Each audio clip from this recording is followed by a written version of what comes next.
Hello, কেমন আছো তোমরা? আজকে আমি এসে গেছি মা বাবার বাড়িতে। এসে মায়ের সাথে আড্ডা মারতে মারতে মা খেতে চাইলো আমার হাতের চিলি সয়াবিন। তো এখন এটাকে ম্যারিনেশন করে রাখছি সুন্দর করে। আদা রসুন পেস্ট, লবণ, কর্নফ্লাওয়ার, লঙ্কার গুঁড়ো, লঙ্কা কুচি। আমি একটু বেশি ঝাল ঝাল খেতে পছন্দ করি, তো ম্যারিনেট করে কিছুক্ষণ রেখে দিয়েছি। তারপর সুন্দর করে ফ্রাই করে নিলাম সয়াবিনগুলোকে।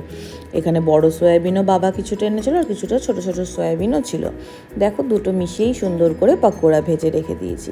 তারপর অ্যাজ ইউজুয়াল রসুন কুচি, পেঁয়াজ কুচি, ক্যাপসিকাম কুচি সুন্দর করে ফ্রাই করে তারপর আমি একটু জল দিয়ে সেদ্ধ করে নিচ্ছিলাম। তারপরে অ্যাজ ইউজুয়াল ভিনিগার, তারপর soya sauce, tomato sauce, chilli sauce সব দিয়ে সুন্দর করে ঢেলে দিলাম। তারপর কিছুক্ষণ ফুটে যাওয়ার পর সয়াবিনটা দিয়ে একটু নাড়াচাড়া করে দিলাম। হয়ে গেল চিলি সয়া।